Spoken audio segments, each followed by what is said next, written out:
Monday, February 15th, 2010. It's 11 o'clock at night. Tomorrow is garbage day. You go outside to throw out the trash. God, it's cold, but you didn't put on a coat. Looking up at the sky, you see your breath as it drifts in the calm winter night. Suddenly, out of the corner of your eye, you see something move. And what is that smell? Oh my God, it's looking right at you. It's huge, and it smells so bad. It's covered in some kind of dark-colored fur. Holy Jesus, it's got to be 10 feet tall. Your heart is racing. You rush back to the door, panting, out of breath. You're certain that something unbelievable has just happened. Do you think this story is a fantasy? No, this is a very true story. What do you do when nobody believes you? Is Bigfoot real, or are people imagining things? Don't leave, because I am about to fill you in on the real story. You're listening to The Spekter.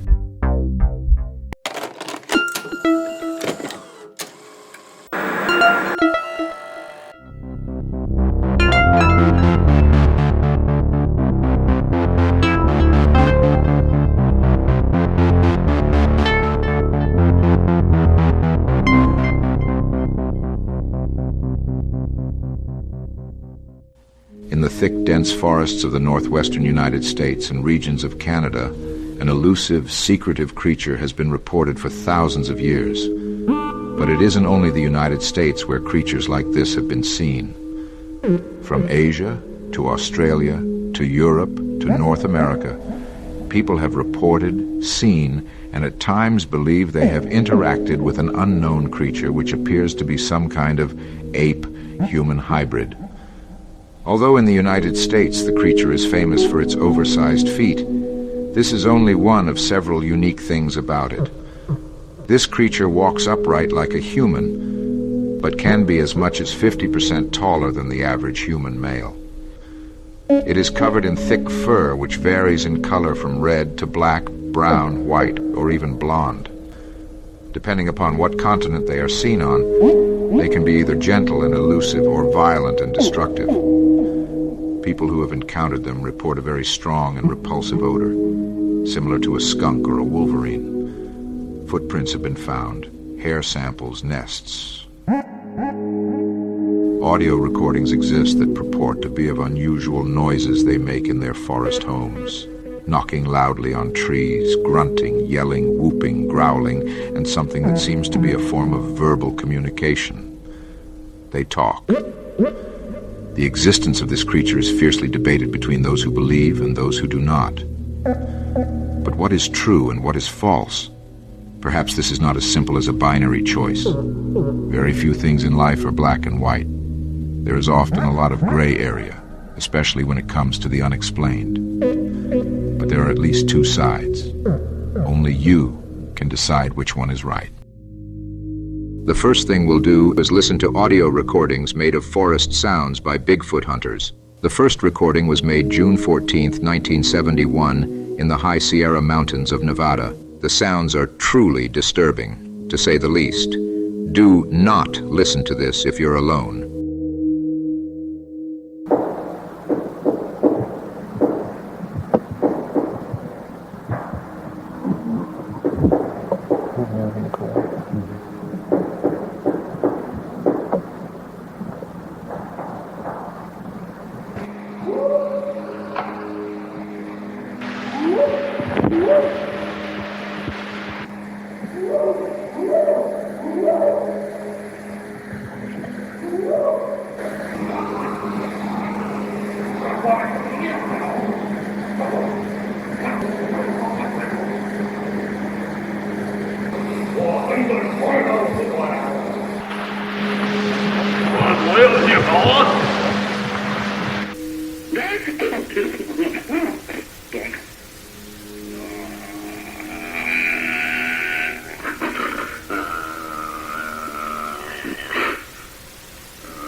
In the second clip, we hear the vocalizations of a possible Bigfoot made in Ontario, Canada, on May 3rd, 2013.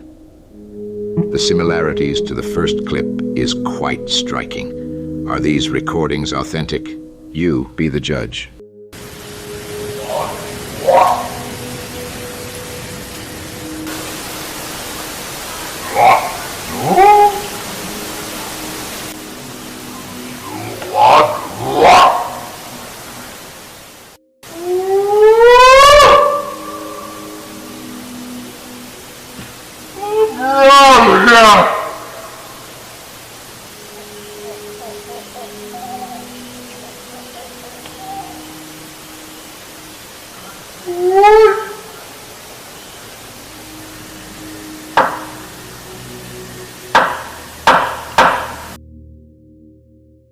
Here in America, we call him Bigfoot, but there are many, many other names that he is known by from cultures around the world. Some call him Yeti, others Sasquatch, Wildman, Skunk Ape, Alamos, the Booger, Grassman, Yowie, Abominable Snowman, Ghoul, Wendigo, Kick Atom, and many others. All across the planet, this creature is well known. In the United States, most of our written information about Bigfoot is only a couple hundred years old. Old newspapers, pamphlets, books, etc. But Native American reports passed down from generation to generation, going as far back as when their ancestors crossed the Bering Land Bridge, tell us that the creature we call Bigfoot was already here when they arrived. According to a handful of professors, there is ample scientific evidence for an as yet undiscovered hominid in America. Undiscovered to science, perhaps, but not to the thousands who have seen it. Jeff Meldrum, Ph.D. and Professor of Anatomy and Anthropology in the Department of Biological Sciences at Idaho State University, is one example of a scientist who has presented a very convincing case. What does he believe is the greatest proof? The footprint evidence.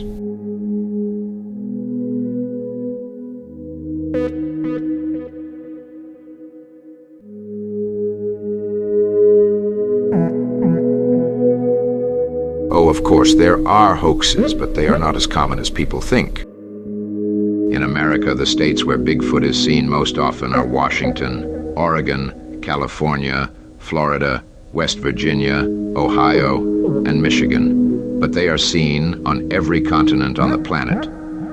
Let's look at some video evidence from various locations around the world. We begin in the Coast Mountain Range in British Columbia, Canada. We're going to Tri Cooney Peak on Mount Tantalus, a 2-hour drive north of Vancouver, BC. It's July 2nd, 2011, and Miles Lamont notices something unusual. In a crevasse, there's a large, hulking creature moving very fast, walking in the middle of nowhere in thick snow. No backpack, no rope, no ice axe, no snowshoes, no coat. What do you think this is? A couple of years after this video was released, a Canadian man claimed that he was the person Miles saw. But upon further investigation, this was deemed impossible, because Miles saw this creature several weeks after the man claimed to have been there. Of course, this leaves the issue still open, but you're smart enough to decide for yourself.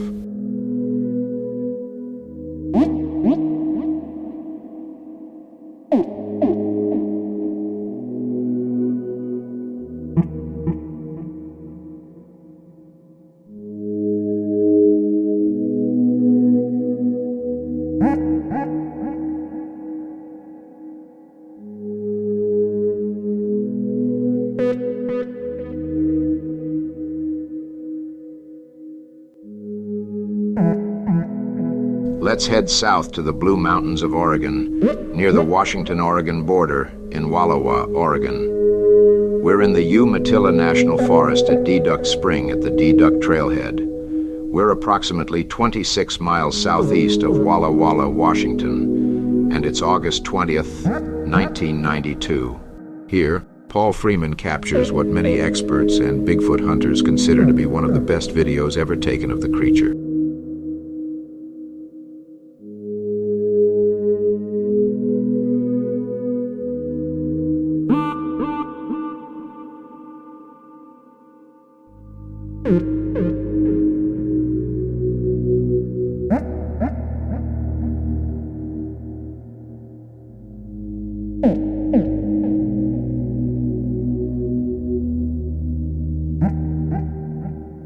Heading south, we come to Sequoia National Forest in Northern California. In the summer heat of August 2016, a trail cam captures this amazing footage.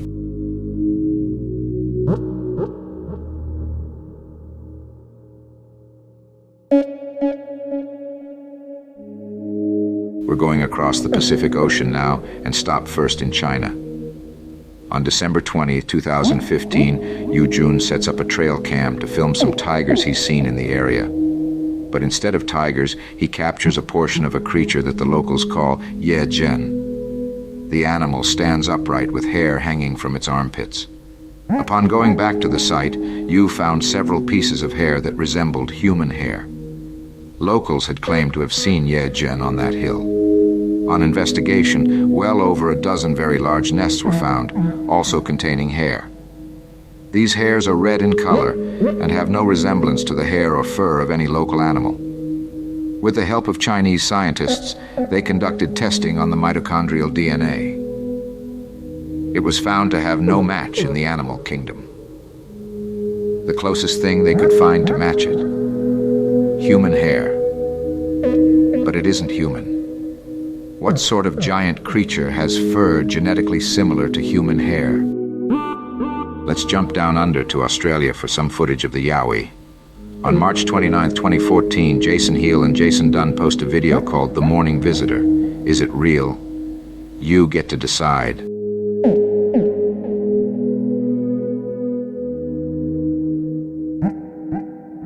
Now we're going to the Republic of Bashkortostan at the very northeast corner of the Beloretsky district, located between the Ural Mountains and the Volga River, near the Kazakhstan border. In the Bashkirian forest region, we're driving close by the 5,214-foot-high Mount Bolshoy Iramel, 22 miles from the nearest village. This is over 800 miles east of Moscow and quite literally in the middle of nowhere. Driver Vadim Gilmanov with a friend record this on the dash cam.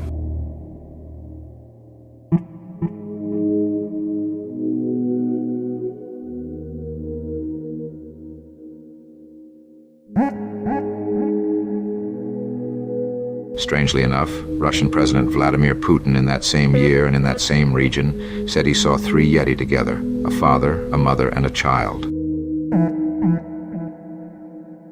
What is the very best footage of Bigfoot? Many would say that it is the famous Patterson Gimlin film taken in October 1967. This is the iconic image of Bigfoot that we see everywhere. From the very beginning, its authenticity has been questioned, but as the decades have rolled by, more and more evidence from the film itself strongly suggests that it is very real. Could someone have made a convincing gorilla suit in 1967? Of course they could. But what they couldn't do is this: watch as the leg hits the ground. We see the movement of massive calf and thigh muscles as the shock wave rides up the leg. We can also see that the fingers move independently. Why does this matter? Because in order for an animal costume to show that kind of vibration in a muscle, it would have to be made of incredibly thin material, custom made, and fit as tightly as actual skin. All of that can be done by skilled effects artists in our day, but in 1967, such a complicated costume would have been a technological marvel, costing thousands of dollars. The final video is what I consider to be the most convincing, despite some questionable online debate. October 24th, 2013, at 6 p.m. 9 miles west of Tunica, Mississippi, Josh Highcliffe records what people in that region call the skunk ape.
The creature rips wood from the tree like it's cardboard.